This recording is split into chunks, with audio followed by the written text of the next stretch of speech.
dibangun di tahun ke-1 Hijriah. Kalau masjid kedua, masjid apa Bapak Ibu? Kemarin sudah saya jelaskan, Masjid Nabawi. Jadi masjid pertama ini Masjid Quba, masjid kedua Masjid Nabawi yang dibangun oleh Nabi Shallallahu Alaihi Wasallam. Dan Masjid Quba ini Bapak Ibu adalah masjid terbesar kedua setelah Masjid Nabawi dan memiliki keutamaan. Di antara keutamaannya disebutkan dalam sebuah hadis, Nabi Shallallahu Alaihi Wasallam bersabda, "Man tatahhara fi baitihi, thumma ata Quba'a fa shalla fihi salatahu ka ajri umrah." Barang siapa yang dia berwudu dari rumahnya, dari hotel, kemudian datang menuju Masjid Quba, lalu sholat di Masjid Quba, maka baginya pahala seperti pahala orang umroh. Jadi Masya Allah, Bapak Ibu datang ke sini, insya Allah pahala umrohnya dapat 2. Sebelum umroh kita yang akan kita laksanakan pada malam hari ini, insya Allah pada pagi hari ini kalau Bapak Ibu tidak batal wudhunya sampai Quba sholat, insya Allah kita akan dapat pahala umroh para jemaah. Nah, jadi karena itulah kenapa saya minta Bapak Ibu untuk berwudhu terlebih dahulu sebelum keluar hotel. Jadi itu diantara keutamaan daripada Masjid Quba ini para jamaah sekalian. Dan Nabi Shallallahu Alaihi Wasallam senantiasa menyengajakan diri untuk datang ke Masjid Quba lalu sholat di sana. Jadi rumah Nabi di Masjid Nabawi, kemudian beliau berjalan ke Quba.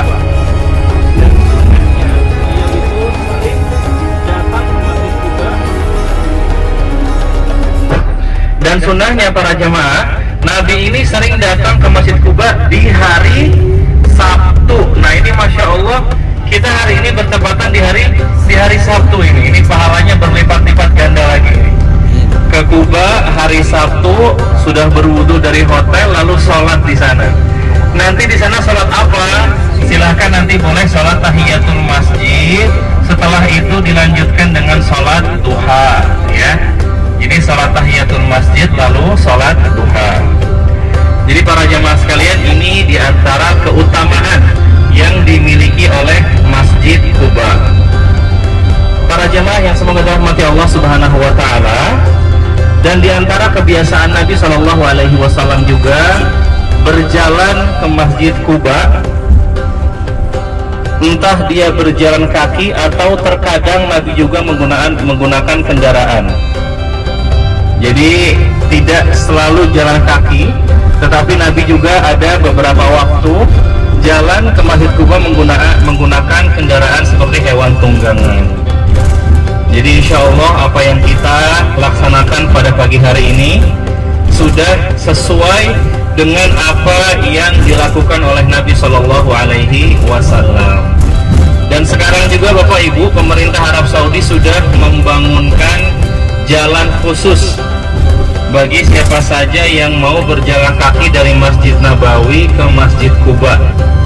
Jalannya pun nyaman, ya. Jadi jaraknya kurang lebih 4 km para jemaah. Kalau ada yang mau coba jalan kaki bisa nanti ke pintu 309.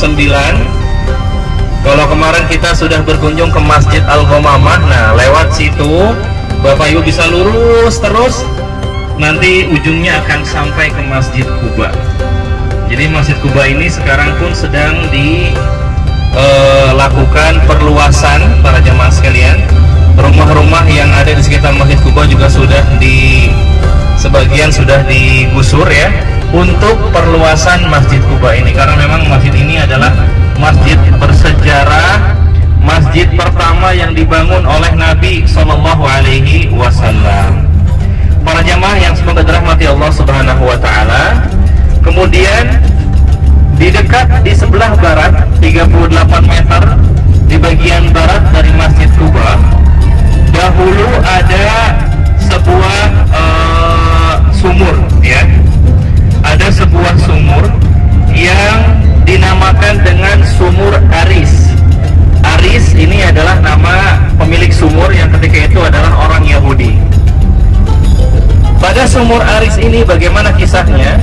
Dahulu disebutkan Nabi SAW pernah duduk di atas sumur Aris ini bersama 3 orang sahabat yang mulia, yaitu Abu Bakar, Umar, dan juga Utsman radhiyallahu anhum ajma'in.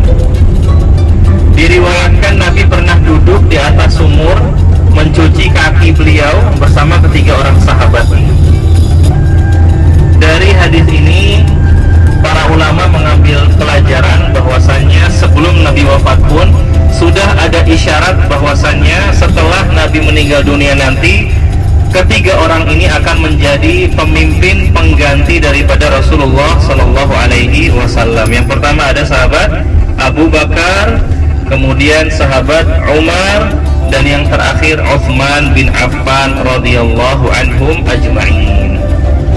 Dan sungai atau sumur Aris ini para jemaah dinamakan juga dengan sumur cincin, Bi'rul Khatam, sumur cincin. Kenapa dinamakan dengan sumur cincin? Jadi kisahnya para jemaah sekalian, Nabi Shallallahu Alaihi Wasallam itu menggunakan cincin. Ya, jadi ini ilmu baru untuk kita para jemaah, khususnya bapak-bapak.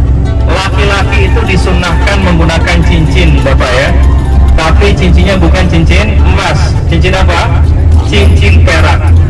Disunnahkan bagi laki-laki menggunakan cincin perak, digunakan di sebelah kanan di jari manis. Dulu Nabi Shallallahu Alaihi Wasallam menggunakan cincin yang terbuat dari perak. Setelah Nabi meninggal dunia, cincin ini digunakan oleh khalifah atau pengganti beliau.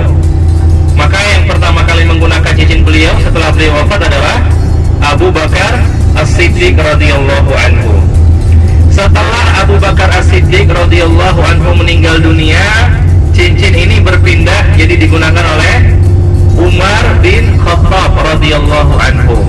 Setelah Umar meninggal dunia, maka cincin ini digunakan oleh sahabat Utsman bin Affan radhiyallahu anhu. Nah, ketika di kepemimpinan Utsman, Bapak Ibu sekalian, 6 bulan setelah Utsman dilantik menjadi seorang khalifah, Utsman menggunakan cincin, lalu beliau pernah ya satu waktu mencuci tangan dan kaki beliau di sumur Aris ini. Ketika beliau mencuci tangan beliau, cincinnya ini terlepas, lalu cincinnya ini jatuh ke dalam sumur ini. Kemudian para sahabat pun, para sahabat yang lainnya berlomba-lomba membantu Utsman untuk menemukan cincin ini, digali sampai 12 meter dalam sumur ini. Tetapi qadarullah cincinnya ini tidak ketemu. Dari kejadian ini maka sumur ini disebut juga dengan sumur cincin, karena di dalamnya jatuh cincinnya Nabi Shallallahu Alaihi Wasallam yang digunakan oleh sahabat Utsman bin Affan radhiyallahu anhu. Jadi kurang lebih seperti ini para jamaah, sedikit kisah tentang sumur Aris dan juga Masjid Quba. Jadi tolong diperhatikan, karena nanti insya Allah kita akan adakan door prize ya.